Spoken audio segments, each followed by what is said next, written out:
We became Freemasons when we were stuck for a name. The record company had phoned up and we were in a pub at the top of Russell's Road and in an area of Brighton, just on the verge of Hove, that was known for the Masonic lodges, and we were in the Freemasons pub.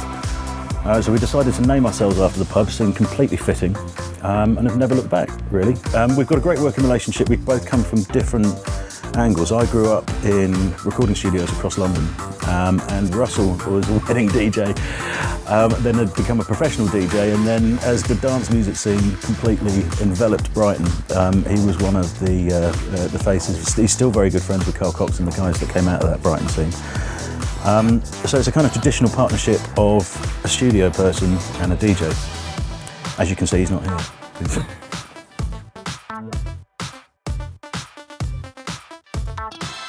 Well, it's never been bigger. I mean, we've got a great vantage point in Brighton because Guitar and Keyboard Centre, one of the area's biggest shops, you can tell by whether the high-tech department grows or whether the guitar department grows as to what young people are actually doing. And whereas a few years ago, everyone wanted to be in a band and everyone was buying a guitar, they're all buying laptops and they're all buying Ableton Live now.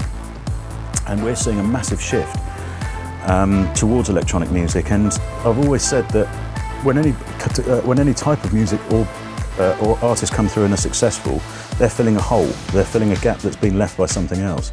And at the moment, as the rock bands have kind of decreased in number, there is a whole area of music that's being filled by various guises of electronic music. And to me, this is why Skrillex is such an enormous success, because it's filling the gap of that alternative rock that's kind of missing at the moment. Drum and bass is going into another area, so effectively all areas of electronic music are kind of replacing rock. And you can even see that in the crowds. When you see some of the really big shows by some of the massive DJs, there's almost a degree of festival about them, which I've not seen from any kind of clubbing event before. So it's a fantastic mixture at the moment. Top 5 tools we still very much use, and you have to mention the sequencers because particularly now they're starting to come down in price. Logic Pro is our main workhorse. Now that's in the App Store and it's been dropped in value. It's an incredible tool for anyone starting out. Ableton Live, it has, in my opinion, become the sound of certain areas of dance music. And it's just so simple to use and so creative and so deep once you actually get into it. It should never be considered anything but one of the amazing tools. We're loving some of the new soft synths that are coming through. Yuhi's Diva, mainly because I suppose I'm old enough to remember the old original synthesizers, but to have proper component modeling in real time on a synth with that kind of capability and be able to switch between, so you've effectively can put a mini Moog oscillator section into a Jupiter filter and then have the envelopes of a Pro 1 is fascinating, and it sounds amazing. We're noticing that there's an enormous difference in the sound quality of the new plugins coming through. I've also gone back a little bit to the FM8. And I know a lot of people are at the moment, it's one of those things that, and I think it's because there's been some internet encouragement of a brilliant site, FM8 tutorials, of showing you how the damn thing works. Because I don't think Native Instruments were, bless them, were particularly good at making obvious how simple the damn thing was. And the stuff that you can do with it, it sounds like nothing else once you actually get it working. So that's been fascinating, especially when you use it in unison, and you know, it just gets bigger, fatter and wider every time. And Synthmaster 2.5 is unbelievable. I can't actually remember the manufacturer, I think it's KV331 or something like that. But it's incredibly deep and it's incredibly complex, but for someone who's played with synthesis for years, it's one of the most rewarding pieces of software to use, because every day you find something new to be able to do with it. And I think at the moment, because there's been an excessive amount of one particular synth that does sound massive, but let's face it, we've all heard those noises now, so it is going to be time to move on. And I think for any new producer coming through, I would steer clear of that a little bit at the moment, or find other methods of using it instead of just vowel sounds. And look at some of the other bits that are coming through, because it's fascinating at the moment. Yeah, absolutely. The first thing we wanted to do when we came across the idea of it, and the guys at Loopmasters came up with something that stayed in our minds basically. They said it's often a great way to catalogue your studio. And because we'd stayed away from dance music for a bit whilst we worked out where we were going to go. When we came to start it, we went, right, okay, well, let's make this, the best way to do this seems to be, let's make this something that we will use on a daily basis. Let's not just kind of go through, rifle through our sample library, and let's recreate a whole load of new stock sounds. Because we've noticed, and a lot of people have also noticed, that our stuff historically has normally been mainly about the music and the ideas as opposed to the sonics of it. And it was getting to the point where I'm quite happy to admit that some of our stuff sonically was not standing up to some of the other stuff that was being released. So we had to change that as well. So right from the beginning we went, right, okay, drum sounds, let's get them as tough as possible. Let's go through all the layering processes and let's learn how to do it a little bit better than we do, because sometimes when you're rushing the work and you don't have the time to sit there and really dig into these technicalities. So we went through all of that with loops as well, but the most important thing that we really enjoyed doing was putting together some of the musical loops and the things that created them.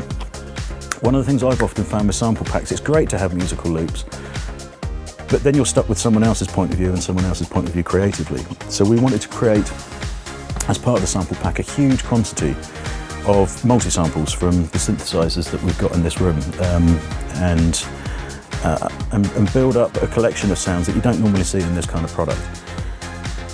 That took an awful lot longer than we were first expecting, because we had to learn on a completely different system using Redmatic as auto sampler and Keymat Pro, and it kind of turned us into developers a little bit. And these, I will admit, they're a little bit rough around the edges in places, but they are completely raw. We've managed to capture some great sounds from things like the Nord Lead 3, some of the Jupiters. There's a Jupiter 4 just behind you guys there that we managed to get some great stuff out of. And it started a process of us cataloguing some of this stuff that sometimes is a pain in the arse to go and wire up and all that kind of thing, but it created a bit of a unique sound bank as well.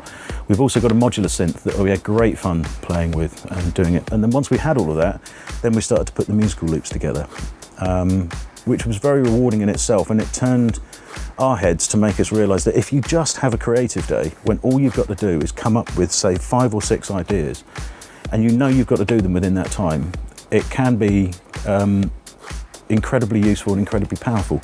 We may end up sampling our own pack, I think. We've already got one or two of the loops working with a couple of vocals that we've got that are sounding really good.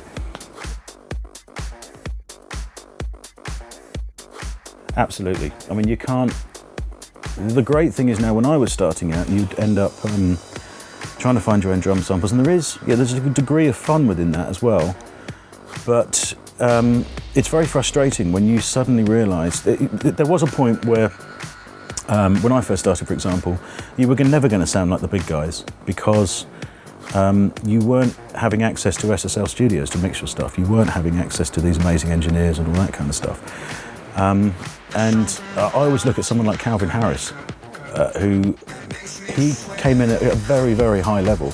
And it's wonderful to see, because without that, he may not have been the artist and the producer and turned as successful as he has. And I know some people might say, well, that's just commercial music, but there's room for everyone within all of this. There should be no level of snobbery.